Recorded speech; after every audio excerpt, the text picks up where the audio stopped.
Hi, I'm Rustin. Hi, I'm Tammy. Hi, I'm Mike. I'm like, who's who? Who's who? We're glad you're here today. We are on section 9 in connection of the book of Faith That Will Not Fail by Michelle Couchat, where we look at 10 gifts, 10 practices that we can practice to build our faith. And this section is one of our 3 favorites. It's all about connection. Today is about the holiness of communion. And it starts with one of my favorites, Henry Nouwen. Love Henry Nouwen. Give it to us, Rustin. Yeah, it's great. I will say too, one of the things I appreciate about this book is I love the quotes that she puts at the first of each day. Yeah. I think she does a great job at these. I think sometimes they're just kind of tangential, but these quotes for me are worth the price of the book alone, of the curation of the quotes and how they engage us. So today's quote by Henry Nouwen from Turn My Mourning into Dancing reads, "I realized that healing begins with our taking our pain out of its diabolic isolation and seeing that whatever we suffer it in communion with all humanity. And yes, all of creation. In so doing, we become participants in the great battle against the powers of darkness. Our little lives participate in something larger." I love that. For me, the idea that our suffering, our connecting connects us to all things, not just each other, but to the whole of creation. And this idea, right, that as we talk about communion, that communion is something that as mainliners, as people, Catholic or from the mainline tradition, when we think about connection, it's often where we connect with God the most. Mm-hmm. At the table through communion. Yeah, I'll admit that sometimes on a weekly basis, the communion becomes a little bit rote for me, and that's beautiful and dangerous when we have something that's worked into every service, because sometimes we just do it and we don't stop to think about it. And so it hit me, and I think I reread it 3 times when she says, "This is communion, a table shared by the broken and bleeding, a table of death, but also a table of life."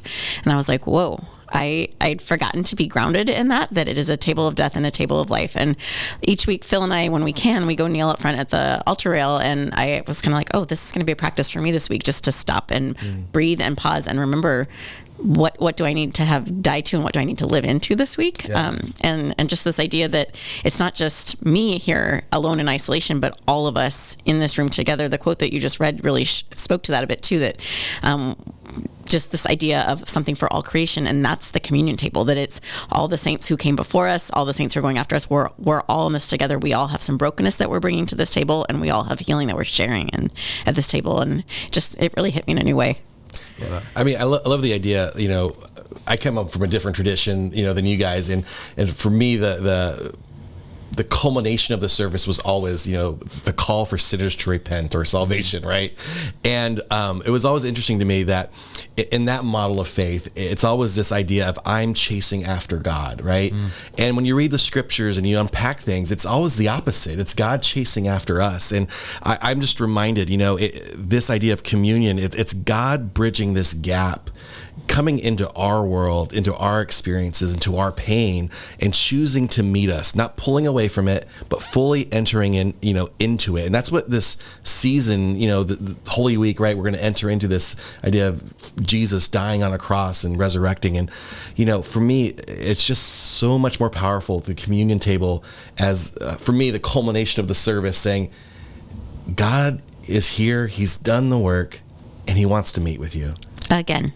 Yeah, again, each and every week. Mm-hmm. And so for me, it's always this I get teary-eyed at communion. It's just a really meaningful time for me. Well, and I think part of it too, right? We come to the table in death and we leave in life, right? It's this beautiful in-between, and that we hold, here on this earth, while we're here, we hold these things in tension. We hold our suffering and the beauty. We hold, the brokenness that we enter into the world. We also hold the beauty that we offer into the world. Yeah. And it's this tension. And all of it, right, is about sharing the table. Mm-hmm. All of life finds its meaning in the sharedness of it. And so, part of what I love about what Michelle challenges in this chapter is like asking the question of, where are you sharing communion with the broken around you? Yeah. Right? Like that we're all in these different spaces of messiness and beauty, but where are we sharing the table with the broken around us and engaging in that? Yep, I love the questions actually in today's 5-minute faith builder. They're really great open-ended questions that I want to make sure to call folks' attention to. Is the questions: what is your dream? Tell me your story. What's the hardest part of your life right now? What's the best part of your life right now?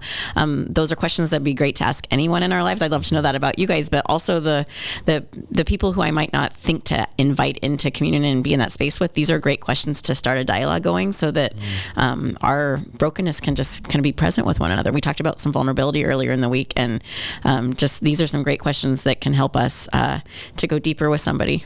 Absolutely. And she closes that by telling us, right, to ask those questions with somebody outside of our circle, right? Like, get to know the stranger, get to know the person.